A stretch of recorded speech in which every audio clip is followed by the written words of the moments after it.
What's going on, Summoners? Welcome back to another ProGuides Wild Rift video. I'm Kangas, and today we got our patch 2.3 preview. A lot of information has been leaked for the update, and although a lot of this information wasn't officially released by Riot, the sources seem pretty reliable, seeing as the footage for the leaked champions and runes were actually shown. So without further ado, let's hop into our patch 2.3 rundown.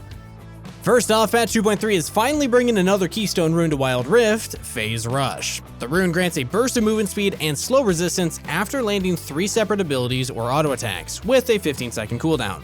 The rune is slightly less effective on ranged champions, but should still function essentially the same.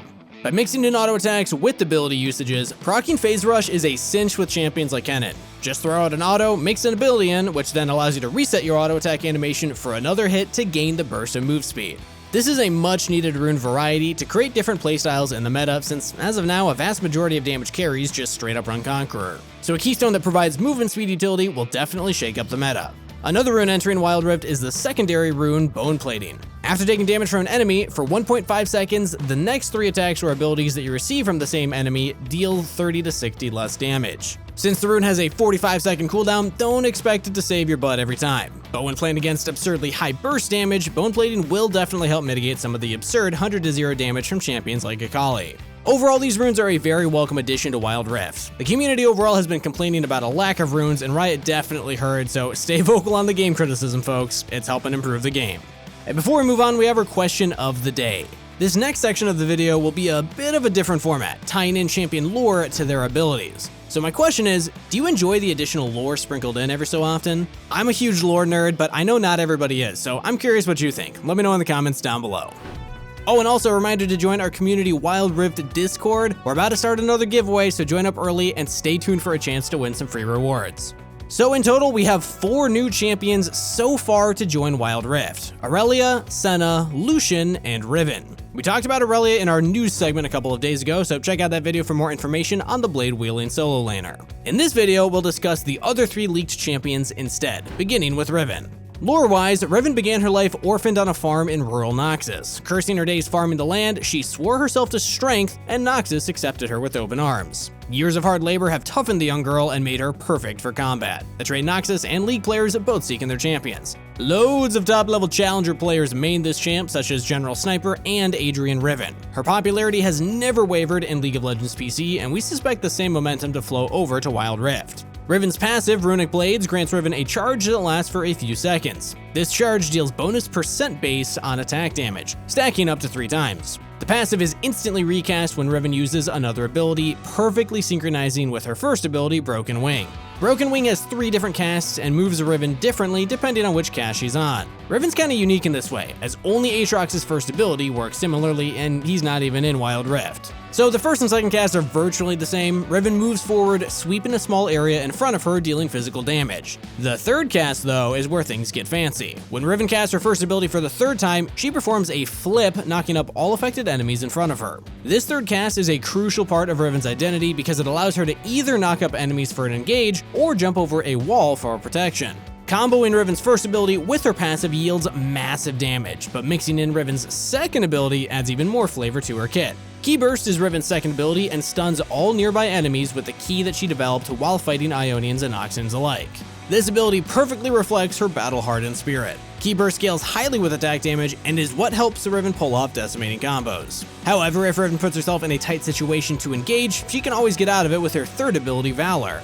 Valor has Riven dash forward and gain a shield, scaling with her attack damage. This ability is the only one in Riven's kit that deals no damage and instead protects her from most threats. Fortunately, Riven doesn't have too many situations where she's running away from enemy champions, and that's because she'll be too busy engaging on them with her ultimate, Blade of the Exile. You probably noticed Riven's giant sword isn't exactly all together. This is because Riven destroyed the blade herself. She felt the burden of her past kills and wanted to make amends by breaking her own blade. This, of course, did not satisfy her pain, but did break her ties to Noxus. Riven learned to temporarily reform her blade fragments back into a sword with the power of Ki. Game-wise, Riven's ultimate is satisfying to use because her sword returns to its proper size and does increased damage on all of her abilities. And best of all, when you recast her ultimate, it deals a cone of physical damage executing low HP targets. As mentioned before, expect Riven's release on Wild Rift to be followed with a massive following. She's got an incredibly high skill cap, rewarding masterful play.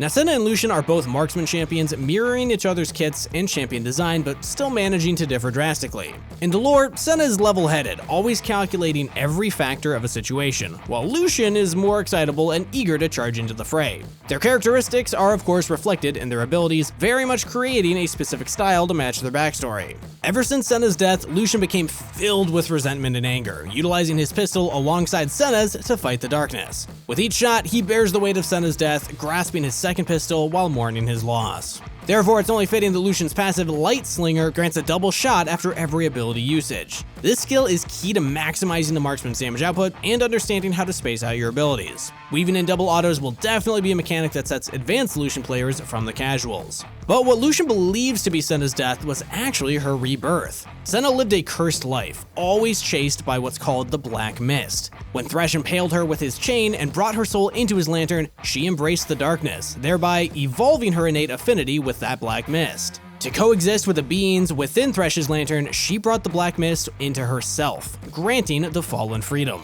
This evolution in Senna's character arc is recreated in her passive Absolution. When units die nearby Senna, there's a chance that their soul will be trapped by the Black Mist. By attacking the Black Mist, she absorbs the darkness into her, granting her permanent additional AD and attack range. Her passive is what allows her to scale into the game, since each stack grants her a small amount of gold without the need to last hit minions herself. In addition, the passive procs when hitting an enemy champion twice in a row with any attack. Abusing this as much as possible in a winning lane increases the rate at which she becomes an absolute team-fighting monster, so be sure to take advantage of this passive. Now, years after Senna's air-quote death, Lucian sought revenge on Thresh, fighting to allow the souls within his lantern to rest. Upon succeeding, much to Lucian's surprise, Senna re-emerged, holding a massive relic stone cannon forged from the weapon of fallen allies. This gun has the ability to channel darkness alongside of light, shown through her first ability, Piercing Darkness. This skill shoots a beam of light in a linear direction, healing allies and damaging her enemies. The range of the ability is pretty absurd, but does require a target to aim through.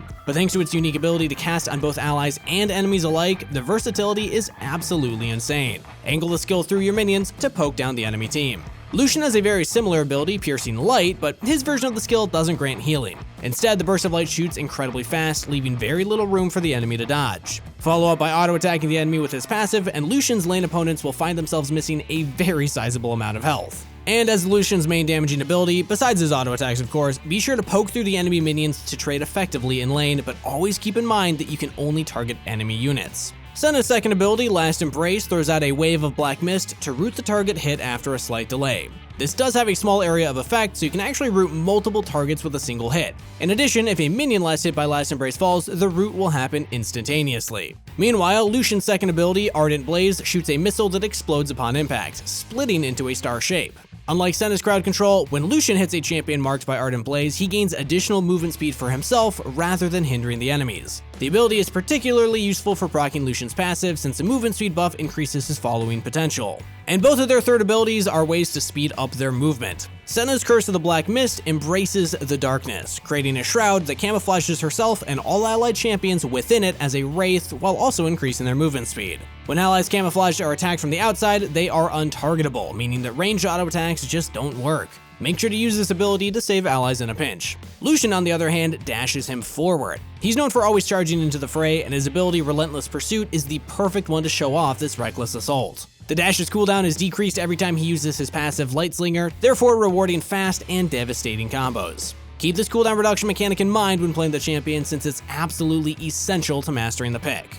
Moving on to the ultimates, Senna's shoots a global ray of light, dealing damage to enemies at the center while granting a barrier to shield allies from harm. A well-timed Senna ultimate can drastically change the tides of a fight, whether by helping a low ally or even executing low targets. Kinda think of it like Soraka ult and Lux built into one. Lucian's ultimate, the Culling, shoots a torrent of shots. He can move while using the ultimate, but he cannot change the direction of which he's aiming. In addition, he can still use his dash Relentless Pursuit during the Culling. And the ability lasts for a long period of time too, dealing fantastic damage. But keep in mind, since the ability is a skill shot, it can also be blocked by minions and tanks alike, creating less optimal damage output. You can always press your ultimate again to halt the ability during those circumstances in order to regain full control over Lucian rather than just committing to using every last shot. So basically, Senna deals slow but precise damage alongside granting her team utility, while Lucian is an incredibly mobile carry that relies on his fast attack animations. Conventionally, Senna was created as a support champion and Lucian as an AD carry, but in League's PC history, Senna has found utility as both an AD carry and a support, while Lucian is now actually more often played in the mid lane. And honestly, we kinda suspect a relatively similar pattern to occur in Wild Rift. These two champions will definitely see play in the duo lane, but given enough time, the community is sure to think of various new strategies to implement the champs into other roles. Hell, maybe we'll see Lucian mid or even in the Baron lane, and Senna might be played more as an AD carry, or maybe we'll just create opportunities for duo synergies and metas to emerge in the Wild Rift. Nonetheless, the Senna Lucian release in patch 2.3 is exciting news, and considering Riot's history with champions that are naturally paired, like Darius Draven, Rengar Kha'Zix, we'll almost definitely see an event for the married couple on Wild Rift. And to wrap things up, we have the skins coming out this patch. Order of Lotus Aurelia, Arcade Riven, True Damage Senna, Hired Gun Lucian, Arcade Sona, Arcade Kai'Sa, Pool Party Renekton, Pool Party Lee Sin, Battle Boss Ziggs, and lastly, Galaxy Slayer Zed. And that will conclude the patch 2.3 preview. With new champions and runes on the way, patch 2.3 is looking to be a pretty exciting time to play Wild Rift. And if you enjoyed the content, make sure to like the video, sub to the channel for everything Wild Rift related, and don't forget to answer a question of the day in the comments down below. That's it for today, so best of luck on the Rift, everybody. Stay hydrated, and I'll see you next time.